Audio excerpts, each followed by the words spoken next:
Hi friends, మనం ఈరోజు ద్వారకా తిరుమలలో 2 మూల విరాట్ విగ్రహాలు ఎందుకు ఉంటాయో, దాని వెనుక ఉన్న కథ ఏమిటో ఈ వీడియోలో తెలుసుకుందాం.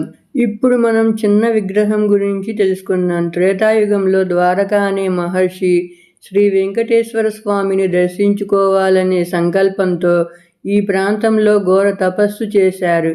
ఆయన తపస్సు ఎంత తీవ్రంగా సాగిందంటే ఆయన చుట్టూ ఒక పెద్ద చీమల పుట్ట ఏర్పడింది. మహర్షి భక్తికి మెచ్చి స్వామివారు పుట్టలో వెలిశారు. అయితే ద్వారకా మహర్షి స్వామివారి పాదసేవను కోరుకోవడంతో స్వామివారు తన పాదాలను ఆ మహర్షి అర్చించుకునే భాగ్యం కల్పిస్తూ పాదాల వరకు మాత్రమే వెలిశారు.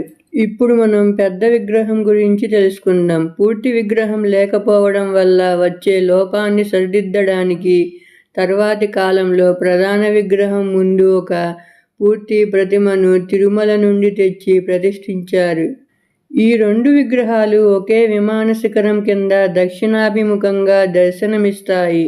ఇదే ఇక్కడ ఉన్న ప్రత్యేకత. 2 విగ్రహాలకు వేర్వేరు సమయాల్లో కళ్యాణోత్సవాలు కూడా చేస్తారు.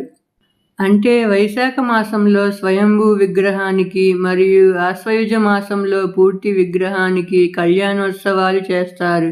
మీలో ఎవరైనా ద్వారకా తిరుమల వెళ్ళి ఉంటే ఒక కామెంట్ చేయండి. ఈ వీడియో మీకు నచ్చినట్లయితే వీడియోకి ఒక లైక్ చేసి ఛానల్ని సబ్స్క్రైబ్ చేసుకోండి ఫ్రెండ్స్. Okay, bye.